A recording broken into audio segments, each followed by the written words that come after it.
الله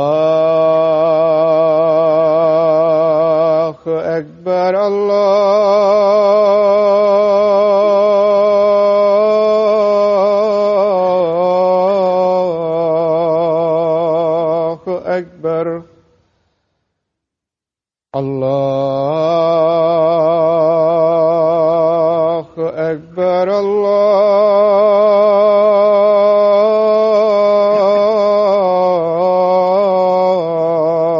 الله أكبر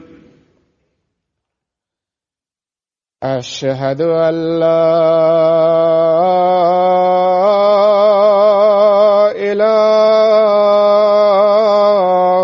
إله إلا الله أشهد أن لا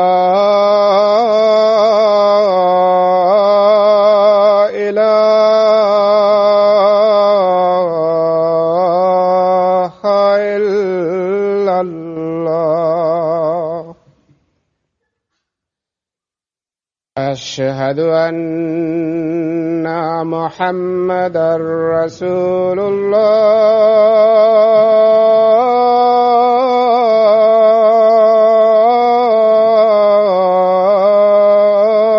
الله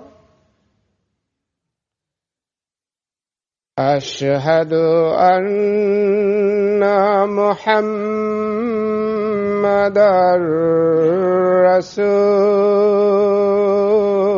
رسول الله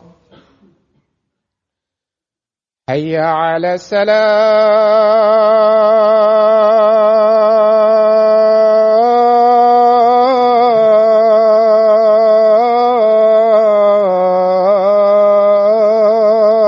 الصلاة حي على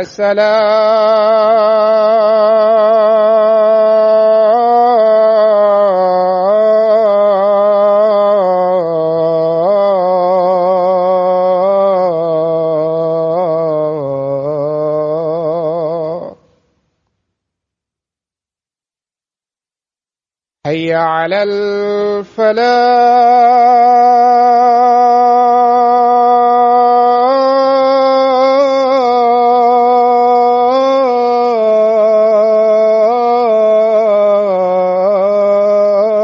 الفلاح حي على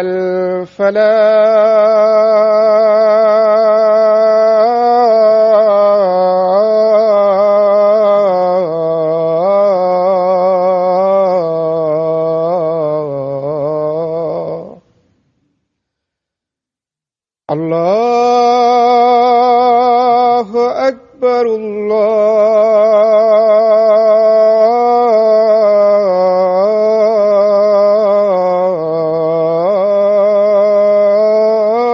الله أكبر لا إله إلا الله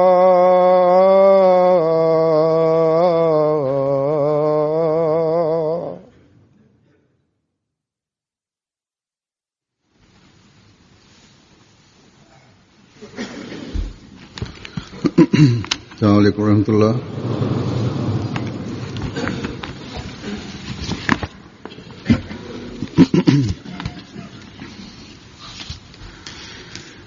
أشهد أن لا إله إلا الله وحده لا شريك له وأشهد أن محمدًا عبده ورسوله أما بعد فأعوذ بالله من الشيطان الرجيم بسم الله الرحمن الرحيم الحمد لله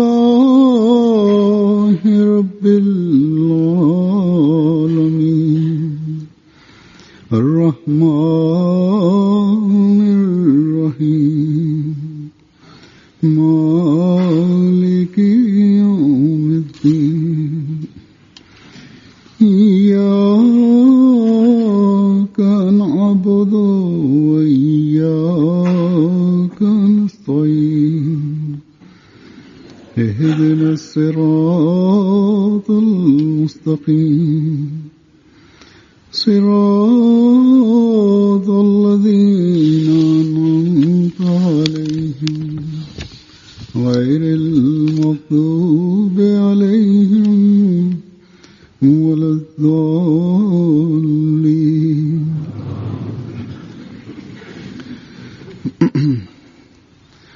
Allah Ta'ala के फजल से अगले जुमे से इंशाअल्लाह जलसा सालाना यूं के शुरू हो रहा है।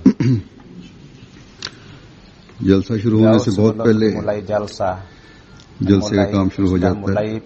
tugas-tugas jalsah. यूके का जलसा सालाना Jalsah salana Inggris ini merupakan jalsah di mana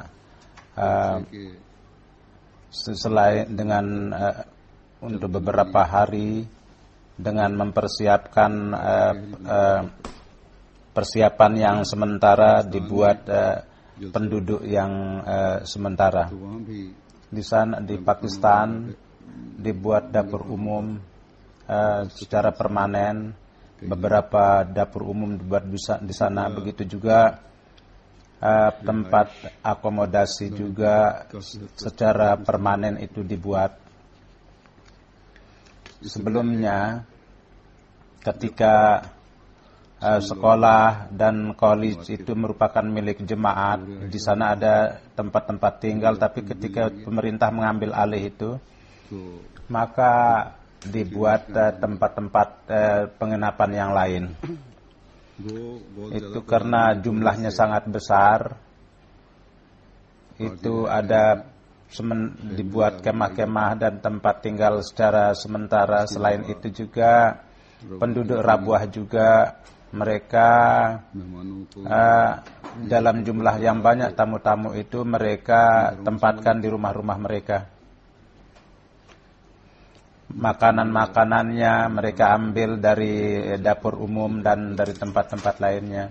Walhasil jalsah di Rabuah ada sebagian pengurusan yang sifatnya permanen, dan dengan pengalaman yang panjang, selain ada kerangka yang permanen, penduduk Rabuah juga mereka sudah mahir dalam pengurusan-pengurusan itu. Mudah-mudahan keramaian itu dan lingkungan pendidik tarbiyat ini itu menjadi bagian yang kedua kali dalam hidup jemaat. Begitu juga di Qadian banyak sekali persiapan-persiapan yang sudah permanen, yang ini tempat jalsa pengurusan-pengurusannya yang menghendaki banyak persiapan-persiapan.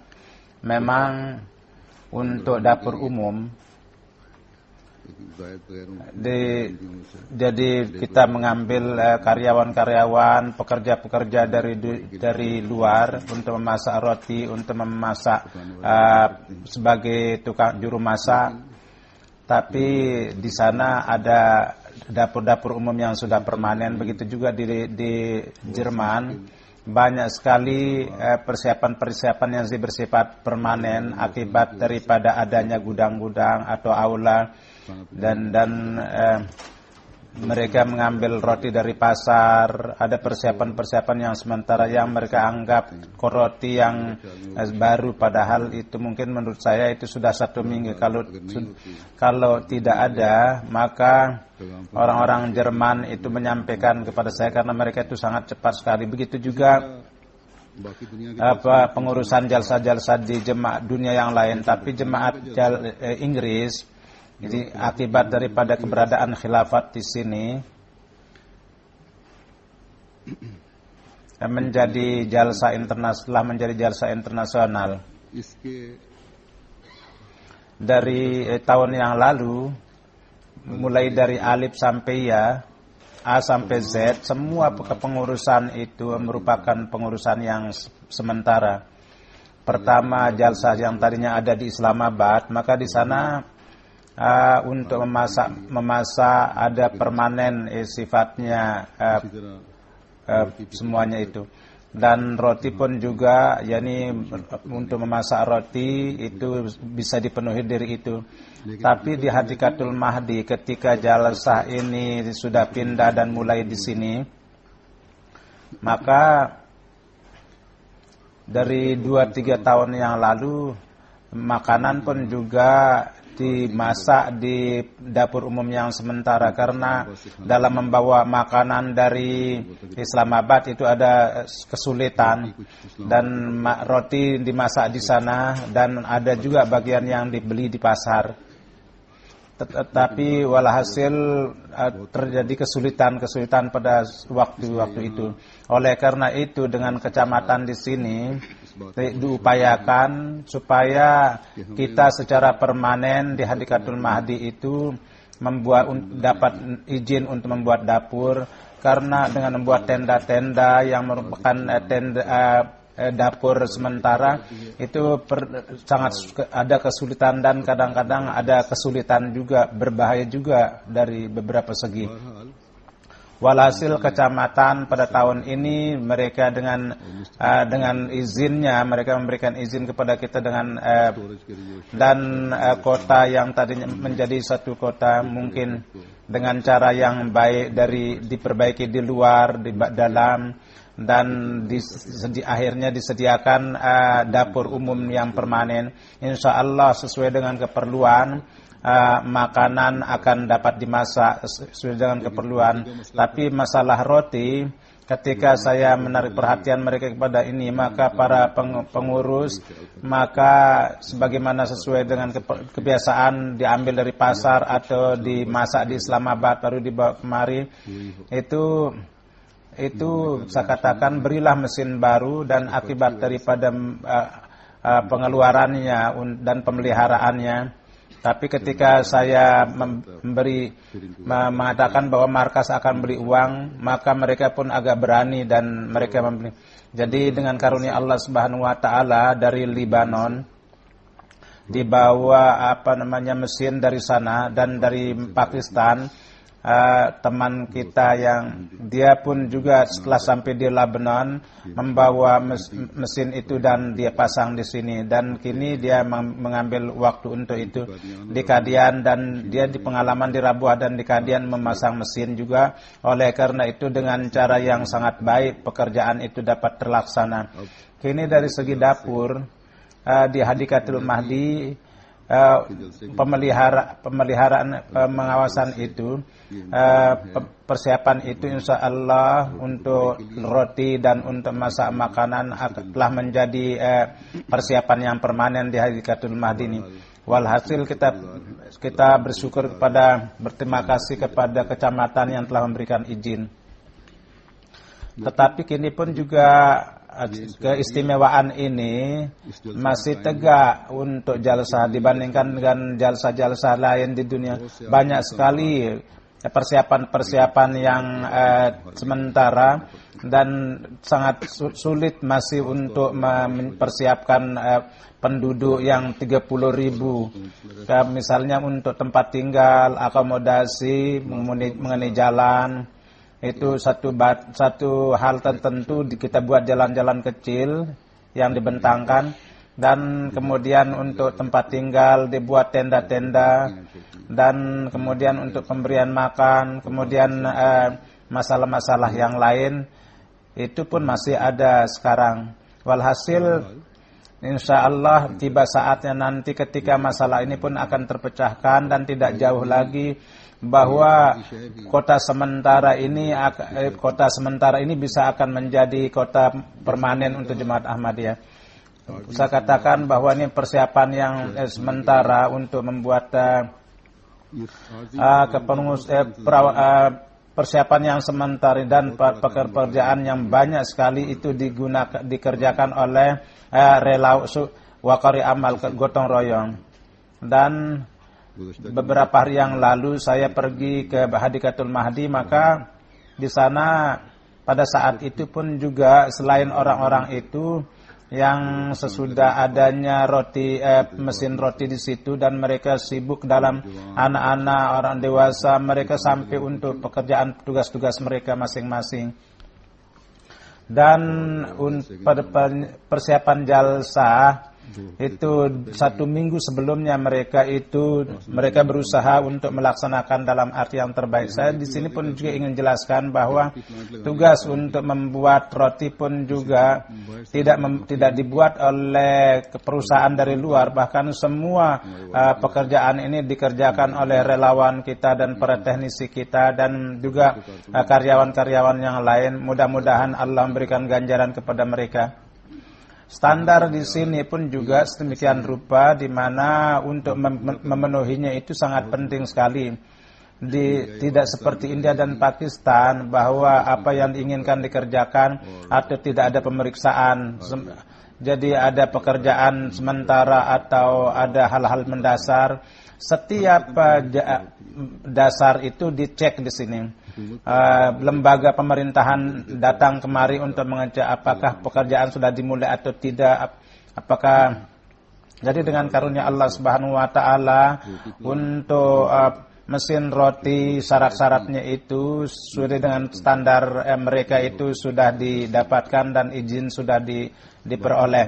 Maksud saya untuk mengatakan ini adalah bahwa akibat daripada persiapan yang sementara dibandingkan dengan tempat lain itu diperlukan kerja keras, dan dengan karunia Allah Subhanahu wa taala relawan Ahmadi dengan penuh semangat mereka mengerjakan pekerjaan ruh ini, yakni memberikan waktu untuk jemaah, merupakan keistimewaan orang Ahmadi, ciri khas orang Ahmadi dalam setiap perkara. Orang-orang Ahmadi memberikan pengorbanan mereka, yakni untuk kalau dia dokter, kemudian insinyur, dan mereka dalam berbagai bidangnya mereka memberikan waktu mereka. Selain itu juga dalam tugas-tugas jalsa sepanjang tahun pekerjaan ini berjalan. Jadi ini merupakan ciri khas warga jemaat bahwa di sini banyak tugas-tugas yang dikerjakan oleh relawan kita. Khususnya sepanjang tahun akibat daripada pendidikan tarbiyat yang panjang, menghormati tamu di Ahmadi, orang-orang Ahmadi merupakan ciri khasnya di dunia ini. Laki, perempuan, anak-anak, semuanya pada hari-hari jalsah mereka dengan penuh semangat memberikan penghormatan mereka, dan tanggung jawab apapun yang diberikan kepada mereka dalam melaksanakan itu mereka sangat dengan penuh semangat mereka melakukan itu. Dan hendaknya memang seperti itulah yang hendaknya. Karena tamu jalsa adalah merupakan tamu Hazrat Masih Maud alaihi salatu wassalam. Seolah-olah pelayanan terhadap tamu merupakan akhlak luhur dan merupakan agama juga. Di sini juga saya ingin beritahukan bahwa Hazrat Masih Maud alaihi salatu wassalam, jadi apa standar penerimaan tamu Hazrat Masih Maud, pelayanan tamu terhadap Hazrat Masih Maud, supaya standar atau mutu kita itu menjadi tambah maju. Pada satu hari beliau tidak sehat, beliau sedang istirahat, ada satu orang tamu datang, maka pesan disampaikan kepada beliau dan beliau bersabda bahwa saya berpikir bahwa tamu pun juga mempunyai hak, memiliki hak. Mereka datang di sini dengan susah payah, oleh karena itu saya untuk menunaikan hak ini saya datang keluar. Jadi hari ini pun juga Ini standar inilah yang Hazrat yang standar untuk tamu-tamu Hazrat Masih Maud diperlukan ditegakkan hari ini juga. Karena penerimaan tamu yang diberikan kesempatan kepada kita untuk melakukan pelayanan tidak hanya sekedar tamu, bahkan untuk tujuan agama. Mereka merupakan tamu yang melakukan perjalanan kemari. Mereka datang kemari pada 3 hari jalsah supaya mereka mendengar sabda-sabda Allah dan Rasulnya. Mereka datang supaya kerohan mereka menyediakan sarana pendidikan agama mereka. Mereka datang kemari supaya di antara mereka terjadi cinta kasih dan penegakan nizam khilafah. Banyak sekali tamu-tamu juga yang dengan susah payah mereka datang kemari. Sebagian dari mereka dalam kondisi yang sangat baik, mereka tinggal di rumah mereka. Di sini mereka datang, lalu di sini dari segi sarana-sarana duniawi kemudahan terlihat sangat susah. Tapi mereka pun juga ada sebagian orang miskin, tamu-tamu itu. Mereka dengan menyusah payahkan diri mereka dari jauh-jauh hanya untuk mendapatkan berkat jalsah, mereka datang kemari. Hazrat Masih Maud dengan mengucapkan labbaik kepada suara Hazrat Masih Maud, mereka datang kemari untuk bertemu dengan khalifah dan mereka datang untuk ingin mendengar suara khalifah. Kini mungkin dengan sungguhnya jemaat MTA sudah mendekatkan dunia Ahmadiyah, tetapi tetap saja lingkungan jalsah itu mempunyai lingkungan yang terpisah, yang tersendiri. Jadi hendaknya kita jangan memahami bahwa dewasa ini apa kesulitan yang dilakukan oleh para tamu. Kadang-kadang ada orang tua, mereka kendati banyak penyakit, mereka datang kemari dan mereka melakukan perjalanan. Sebagaimana saya katakan, mereka meninggalkan kesenangan mereka di rumah demi untuk agama. Mereka melakukan perjalanan, mereka tidur di tenda dan mereka memilih untuk makan makanan yang sederhana. Jadi untuk tamu yang seperti itu, mereka mempunyai hak yang besar. Dengan karunia Allah Subhanahu wa taala, kebanyakan tamu-tamu itu yang hanya dan hanya datang untuk tujuan jalsah. Dan ongkos-ongkos perjalanan pun mereka sangat besar, tapi mereka tidak hiraukan. Jadi penghormatan yang harus kita lakukan itu adalah merupakan kewajiban kita kepada para tamu. Ini merupakan tamu yang layak dihormati, yang niatnya adalah untuk mencari keredaan Allah dan Rasulnya. Hazrat Masih Maud alaihi salatu wassalam di satu kesempatan berkenaan dengan tamu, beliau menasihati tamu bahwa lihatlah bahwa banyak sekali tamu-tamu datang, sebagian kamu kenal dan sebagian kamu tidak kenal. Oleh karena itu sangat layak bahwa semuanya kamu layanlah mereka sebagai wujud orang-orang yang layak dihormati. Saya sangat berprasangka baik kepada kalian bahwa kalian memberikan kebahagiaan kepada para tamu dan hormatilah mereka dengan baik. Jadi apa yang merupakan tamu Masih Maud dan datang untuk tujuan agama yang niatnya adalah untuk mencari keredaan Allah Subhanahu wa taala, maka kemudian kita dengan penuh perhatian hendaknya persangkaan baik Hazrat Masih Maud alaihi salatu wassalam itu kita harus penuhi dengan cara yang baik. Dan untuk setiap tamu, gejolak di dalam hati kita untuk penghormatan kepada mereka itu hendaknya ada. Dan di dalam hati kita hendaknya senantiasa memperhatikan bahwa tamu itu mempunyai hak, di mana ada tugas-tugas kita harus berusaha menunaikan hak itu, bahwa setiap karyawan itu ada gejolak itu dalam hati mereka, supaya persangkaan baik Hazrat Masih Maud itu dapat kita penuhi. Dan kita layak mengatakan bahwa wahai Masih Tuhan dan wahai Rasul Allah, pencinta sejati Rasulullah sallallahu alaihi wasallam, kami setiap nasihat Tuhan itu kami pun kini memenuhi itu.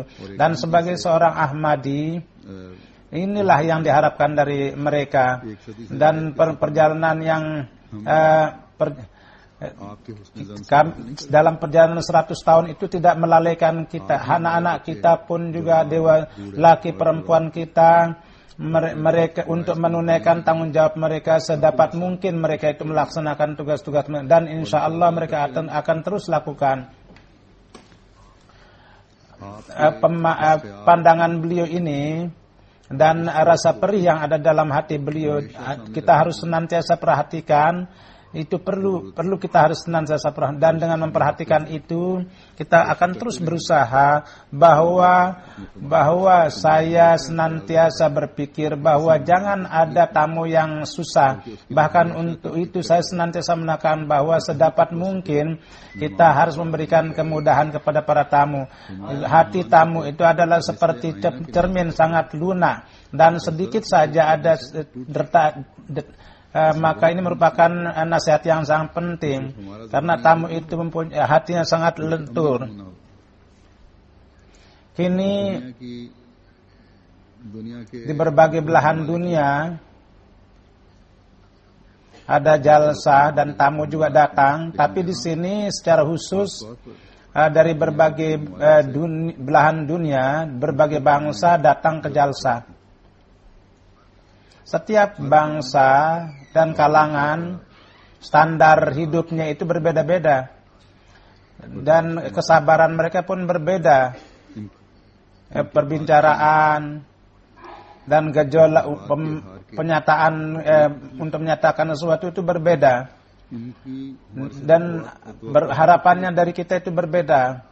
Kecenderungan mereka itu berbeda. Oleh karena itu kepada setiap orang perlu dengan hikmat, perlu kita memperlakukan mereka. Oleh karena sebagaimana Hazrat Masih Maud alaihi salatu wasallam, nasihat beliau hendaknya senantiasa kita perhatikan. Dan kalau ini ada dalam perhatian kita, maka semua perkara itu akan menjadi baik, beres. Bahwa hati tamu itu adalah seperti cermin, dan sedikit saja ada sentuhan yang keras, maka itu akan pecah. Kalau setiap orang yang berhidmah memperhatikan nasihat ini, maka tidak pernah hal-hal kecil ini bisa terjadi.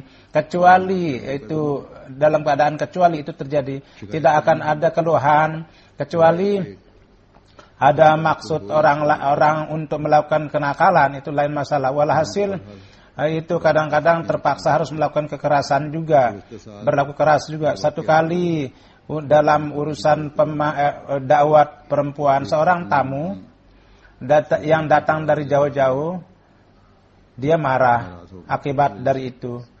Di sini apakah itu kesalahan karyawan atau tidak, pelayan atau tidak, walhasil hendaknya dia perhatikan.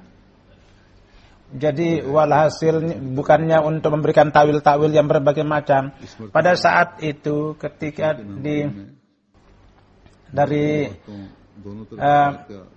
perlu memperhatikan laki tamu laki dan laki perempuan, jangan ada yang mengalami kesusahan, karena mereka itu merupakan tamu dari luar negeri. Sebagaimana saya telah katakan, semuanya itu adalah tamu.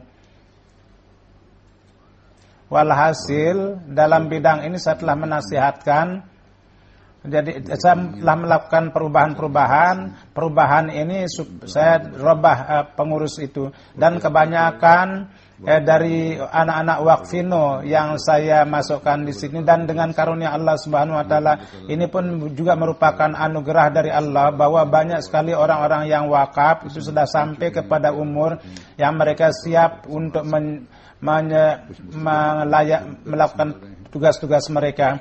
Dan ada juga persiapan-persiapan yang sementara. Saya mengharapkan bahwa standar ini tahun ini menjadi lebih bagus. Tapi perlu diingat bahwa dengan merubah orang, dengan merubah muka, itu tidak terjadi kebaikan.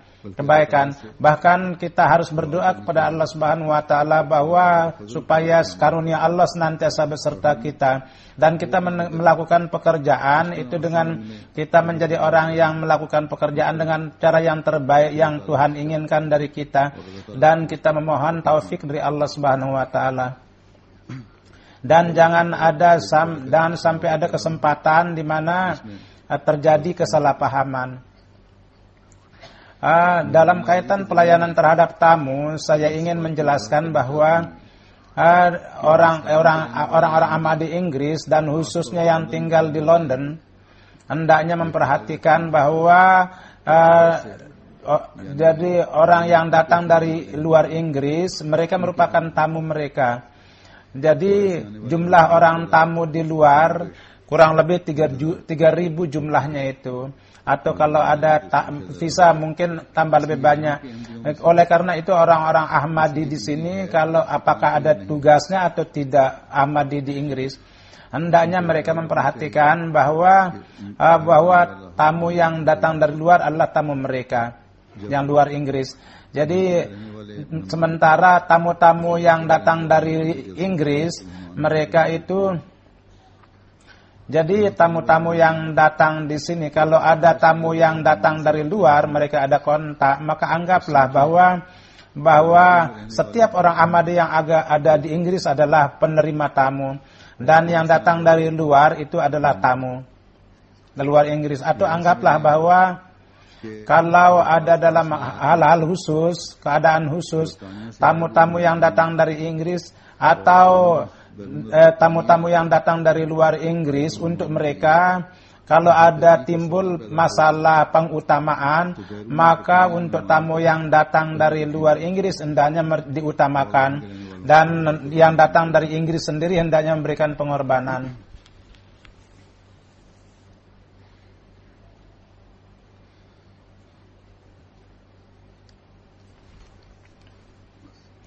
Jadi hendaknya senantiasa diperhatikan bahwa dalam kondisi-kondisi khusus, dalam keadaan menjadi tamu pun mereka sebagai pelayan juga. Jadi ini bukan hanya pekerjaan orang yang bertugas, bahkan pemahaman itu perlu dikembangkan. Pemikiran itu perlu dikembangkan, dan dengan memperluas itu kita kepada diri kita, jadikan diri kita sebagai orang yang memberikan pengorbanan, maka dengan demikian akan lahir lingkungan yang sangat cantik, indah. Dan ketika kita melihat hadis, maka terpikir oleh kita bahwa bukannya menjadi tamu, jadikanlah diri kalian sebagai penerima tamu. Dan di dalam sebuah hadis bahwa menerima tamu itu merupakan ciri tanda dari orang yang beriman. Dalam sebuah hadis Rasulullah bersabda bahwa barang siapa yang beriman kepada Allah dan hari akhirat, maka hendaknya menghormati tamu. Seolah-olah dalam kata-kata lain bahwa penghormatan orang yang tidak menghormati tamu, mereka pada hari kiamat, artinya mereka lemah dalam iman mereka pada hari kiamat. Jadi manakala Hazrat Masih Maud alaihissalatu wassalam berkali-kali menasihatin kita untuk menerima tamu dengan cara baik, maka sesuai dengan anjuran Rasulullah sallallahu alaihi wasallam dan sesuai dengan firman Allah. Oleh karena itu kita dalam iman kita harus kita ciptakan keteguhan. Kemudian dalam sebuah hadis Rasulullah sallallahu alaihi wasallam memperlakukan saudara dengan wajah ceria dikatakan sebagai kebaikan yang besar. Jadi 3 hari ini, di dalam ini kita dapat dilakukan kebaikan-kebaikan yang beraneka ragam. Jadi menerima tamu dengan ceria itu merupakan kebaikan yang sangat besar, dan itu terjadi kesempatan yang berbeda-beda. Jadi terjadi untuk para tamu dan juga para pelayan, khususnya yang memberikan bertugas, para pelayan, pada relawan itu, mereka pun juga dalam ikatan satu dengan yang lain dalam berbicara. Mungkin karena capek, kadang-kadang manusia itu menjadi kesal, namun tetap hendaknya berwajah ceria. Dan para pemimpin juga hendaknya memperlakukan dengan wajah yang ceria. Untuk karyawan, para relawan, mereka Kadang-kadang ada tempat-tempat yang khusus, ada tempat-tempat yang khusus untuk makan, kadang-kadang untuk para pemimpin-pemimpin, kadang-kadang di sana minum air, kadang-kadang marah. Ini hendaknya jangan marah seperti itu.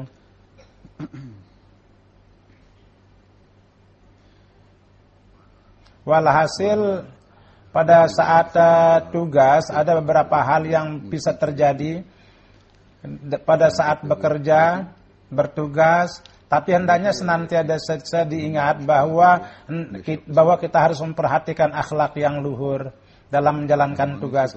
Dan terjadi hal-hal yang kalau di antara kita memperlihatkan akhlak-akhlak yang luhur di antara kita, maka lingkungan kesan kepada tamu pun akan bagus dan lingkungan itu menjadi tambah cerah ceria, dan tamu yang datang dari luar kesannya itu akan menjadi sangat baik nantinya. Dan begitu juga kita sendiri, kita akan meningkatkan dalam kebaikan-kebaikan kita dan kita menjadi orang yang meraih keridaan Allah Subhanahu wa taala. Dan hal ini hendaknya diingat bahwa setiap orang yang bertugas, setiap karyawan, setiap relawan menerima tamu bukan merupakan satu kebaikan, bahkan Hazrat Masih Maud alaihi salatu wasallam bersabda bahwa yang beliau sebutkan bahwa Rasulullah sallallahu alaihi wasallam bersabda bahwa ini merupakan hak tamu, dan Allah Subhanahu wa taala dalam menunaikan hak-hak itu, Allah Subhanahu wa taala apa yang dia firmankan di satu tempat, dia berfirman wa atizal qurba haqqahu wal miskina wa ibnas sabil wala tubazzir tabzira. Dan kepada orang kerabat itu berilah hak mereka, dan orang miskin, orang musafir, dan janganlah kamu berlebih-lebihan.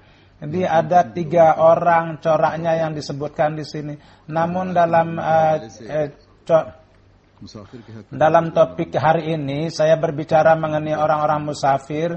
Musafir itu mempunyai banyak corak. Ya, orang yang berjalan demi untuk Tuhan, itu mereka itu merupakan musafir yang paling utama, yang sangat paling mujur.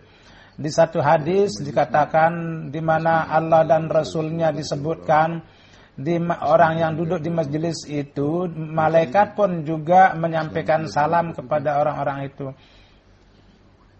Jalsah kita pun juga dengan karunia Allah Subhanahu wa taala merupakan majelis yang seperti itu, yang berzikir untuk Tuhan, dan untuk ikut serta dalam majelis itu orang yang berjalan itu datang kemari itu pun mempunyai kedudukan yang tinggi. Karena malaikat untuk mereka itu berdoa untuk mereka, malaikat. Jadi sangat mujur sekali nasib orang-orang mereka menghormati tamu-tamu yang seperti itu dan menunaikan hak mereka sebagai pelayan tamu. Dan haknya Allah Subhanahu wa taala tegakkan kepada mereka. Sesungguhnya yang menunaikan hak itu mereka tentu mendapat keredaan Allah Subhanahu wa taala. Dan apabila meraih keredaan Allah, apalagi orang mujur yang lebih dari itu.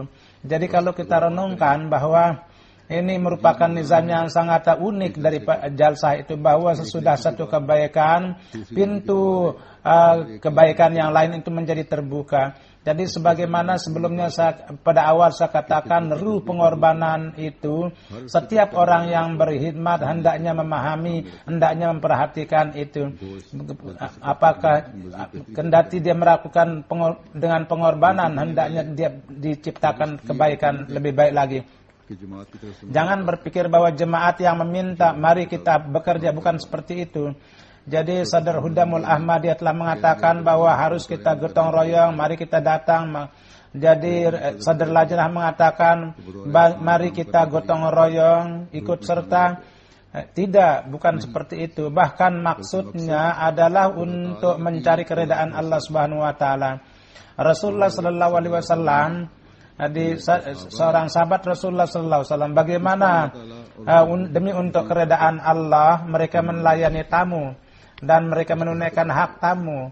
Salah satu contoh saya kemukakan di dalam riwayat ini, kita banyak sering membaca dan kita dapatkan pelajaran dari itu, bahwa Hazrat Abu Hurairah radhiyallahu taala anhu menerangkan bahwa seorang musafir datang kepada Rasulullah sallallahu alaihi wasallam. Beliau memanggil bahwa bawalah makanan untuk tamu, maka katanya istri beliau mengatakan selain air tidak ada. Maka Rasulullah sallallahu alaihi wasallam berkata kepada sahabatnya bahwa untuk makanan tamu ini siapa yang menyediakan? Maka seorang Ansor mengatakan saya menyiapkannya Rasulullah. Maka dia datang ke rumah dan mengatakan bahwa Rasulullah untuk tamu Rasulullah sallallahu alaihi wasallam siapkanlah. Maka tamu istrinya mengatakan hari ini hanya untuk anak makanan itu. Maka Ansor itu mengatakan siapkanlah makanan, nyalakanlah lampu, dan ketika tiba saat untuk anak makan maka tidurkanlah mereka. Maka istrinya menyediakan makanan dan menyalakan lampu, dan anak itu dibiarkan tidur dalam keadaan lapar. Maka dan ketika dia lampu itu dimatiin, maka dia duduk dengan tamu dan dia zahirkan seakan-akan dia pun makan. Maka dia tidur dalam keadaan lapar. Maka ketika Ansor itu hadir, maka Rasulullah sallallahu alaihi wasallam tersenyum bahwa akibat daripada malam kamu itu Allah pun juga tertawa. Dengan perbuatan kamu Tuhan itu sangat senang. Pada kesempatan itu turun ayat wa yusiruna ala anfusihim walau kana bihim khassasah wa hum yuqashuhana ulaika humul muflihun.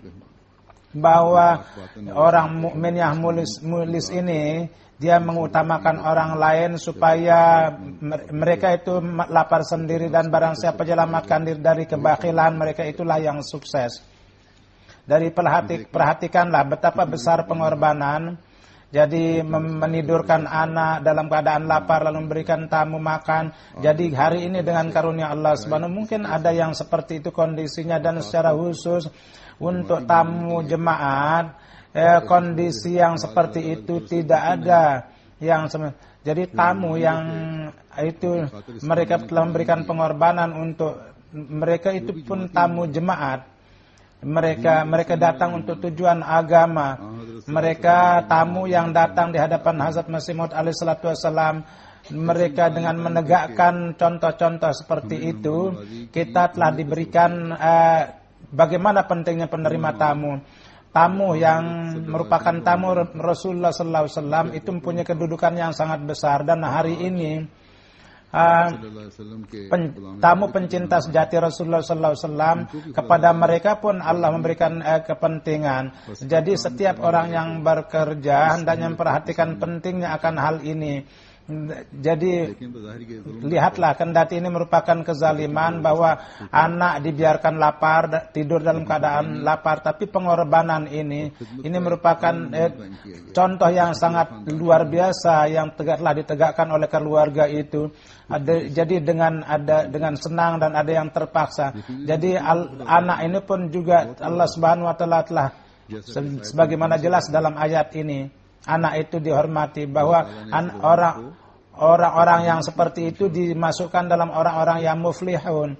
Dan siapa yang memperoleh kemenangan, jadi dari itu dapat diketahui muflih atau orang yang menang adalah yang berkembang, yang memperoleh kesuksesan, yakni kebaikan, orang-orang yang mendapatkan keinginan baik mereka. Oleh karena itu mereka mendapat kebahagiaan dan memperoleh setiap kebaikan, dan secara permanen semua kebaikan, kondisi kebaikan-kebaikan itu mereka tetap tinggal di dalamnya. Mereka mendapatkan kehidupan yang tentram, memperoleh penjagaan yang permanen. Jadi dengan mengorbankan satu kali makan dalam hal penerimaan tamu, mereka dijadikan sebagai orang yang menerima karunia Allah, dan sampai di mana mereka ditempatkan, dan seorang yang mendapatkan keredaan itu apa yang mau diinginkan lagi. Jadi hendaknya senantiasa diingat bahwa itulah merupakan kedudukan yang diberikan dan didapatkan oleh orang yang menerima tamu. Inilah kedudukan yang perlu diraih dengan menghormati tamu. Itulah standar yang insya Allah kita akan didekatkan dengan Allah Subhanahu wa taala, sehingga menjadi faktor untuk memperbaiki dunia dan akhirat kita. Oleh karena itu hendaknya kita senantiasa ingat bahwa kita harus dengan memberikan kesempatan kepada kita untuk menghormati tamu Masih Maud. Allah Subhanahu wa taala Dia telah membuka jalan untuk memasukkan kita dalam kelompok orang yang sukses. Mudah-mudahan para pelayan, para karyawan dapat meraih berkat ini, dan persiapan-persiapan jalsa itu mudah-mudahan dipermudah oleh Allah Subhanahu wa taala. Sesudah sholat Jum'ah, saya akan mensolatkan sholat jenazah yang saudara syahid kita Muhtaram Zuhur Giani yang di Koranggiton, Karachi pada tanggal 21 beliau disyahidkan. Innalillahi wa inna ilaihi rajiun. Peristiwanya itu adalah bahwa Zahir Syahid beliau dengan teman beliau pada jam 11 kurang seperempat beliau sedang memperbaiki mobil. Itu beliau pergi untuk mengecek mobilnya, dan ketika beliau keluar, maka pada saat itu teman beliau Nurul Haq yang bukan jemaat, dia pun juga datang keluar, dan dia datang untuk melihat mobil. Sebagaimana saya katakan bahwa mobil itu berdiri di agak jauh dari rumah, tapi ketika beliau kembali dari pengecekan itu, maka seorang yang dari sepeda motor itu mereka turun seorang dan mulai melepaskan tembakan kepada Zuhur Syahid, dan tetangga Zuhur Syahid itu Anwarul Haq itu dia melempar sehingga kepada Nurul Haq pun juga ditembak dan dia lari. Anak beliau Zuhur Syahid ketika mendengar tembakan, dia lihat dari jendela, dia ada dua orang yang naik, dia sedang minum teh, melihat orang, dia melempar gelas itu ke ke orang yang melepas tembakan. Dia pun juga ditembak tapi dia selamat. Zuhur Syahid karena dua peluru tidak bisa beliau, akhirnya beliau syahid. Umur beliau 43 tahun, dan Nurul Haq Syahid dia pun juga syahid yang gair itu, dan mudah-mudahan Allah memaafkan beliau. Zuhur Syahid dari keluarga beliau, dari paman beliau, dari Yusuf Giani Saim, beliau dapat karunia pada beat pada tahun 36. Semuanya ini orang-orang ilmiah, dan sesudah mereka itu mempunyai pendidikan tinggi, mereka beat, dan 3 paman-paman beliau pun masuk ke dalam jemaat. Di dalam keluarga beliau berkaitan dengan Kashmir, Muzaffarabad, beliau lahir 66. Di situ beliau melaksanakan BA beliau, dan kemudian beliau bekerja pada waktu beliau syahid, beliau di Mahkamah Custom sebagai pencatat di sana, dan jadi beliau sangat banyak menolong kepada jemaat, pengorbanan dalam seorang yang terdepan dalam jemaat, pengorbanan, kemudian penerimaan tamu. Jadi tamu manapun yang datang, beliau tidak pernah tanpa melayani mereka. Beliau menghormati setiap pengurus jemaat dan tidak pernah ada keluhan-keluhan. Syahid marhum adalah seorang musi juga. Begitu juga beliau sangat senang bertablik, dan beliau mendapat taufik membeatkan orang pada tahun 2009. Sesudah pada waktu pesolat, banyak sekali orang-orang yang datang, dan ketika beliau wafat banyak dari kantor beliau itu yang datang juga. Mereka itu menangis menyebutkan bahwa Syahid sangat bagus sekali dalam hal pekerjaan. Kalau beliau marah, maka selalu menekankan untuk bersabar. Jadi pimpinannya sendiri mengatakan bahwa Zuhur katanya adalah dia itu tentara kami yang sangat, dia dalam waktu yang singkat dia sudah menjadikan kami sangat mencintainya. Jadi mertua beliau mengatakan bahwa beliau ini seorang yang sangat menyenangkan hati setiap orang, dan di semua keluarga beliau apapun yang diperlukan beliau pasti menolong, dan kepada yang bukan keluarga pun beliau selalu berikan pertolongan. Dengan ikatan dengan anak-anak pun dengan penuh kasih sayang, dan beliau memperhatikan dan beliau selalu memperhatikan pendidikan anak-anak. Istri beliau mengatakan bahwa Allah Subhanahu wa Ta'ala memberikan hati begitu bagus, mungkin untuk tujuan itulah, untuk syahid inilah beliau diberikan hati yang begitu baik. Beliau tidak pernah menghardik anak-anak, dan ketika beliau wafat, ketika sesudah penyerangan, ketika beliau keluar dan beliau melihat, maka dia melihat saya dalam keadaan luka, maka seakan-akan mengucapkan selamat tinggal ketika beliau menyerahkan diri beliau di hadapan Allah. Beliau tidak pernah mengatakan apa-apa kepada anak. Kalau ada khutbah saya datang, maka selalu beliau mengatakan kalau tidak mendengar khutbah beliau marah. Kenapa tidak mendengar khutbah? Jadi beliau memperlakukan anak itu dengan kasih sayang.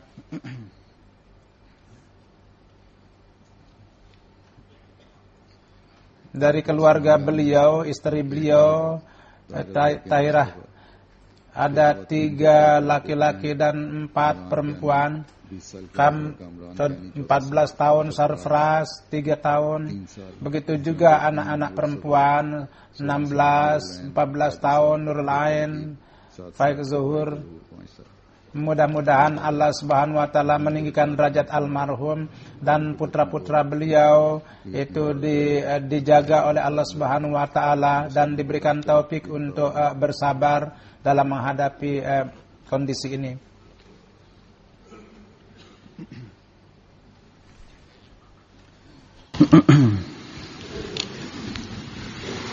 Alhamdulillah nahmaduhu wa nasta'inuhu wa nastaghfiruhu wa nu'minu bihi wa natawakkalu alayhi wa na'udzu billahi min shururi anfusina wa min sayyiati a'malina. من يهده الله فلا مضل له ومن يضلل فلا هادي له ونشهد أن لا إله إلا الله ونشهد أن محمدا عبده ورسوله. عباد الله رحمكم الله إن الله يأمر بالعدل والإحسان وإيتاء ذي القربى وينهى عن الفحشاء والمنكر والبغي يعظكم لعلكم تذكرون. اذكروا الله يذكركم وادعوه يستجب لكم ولذكر الله أكبر.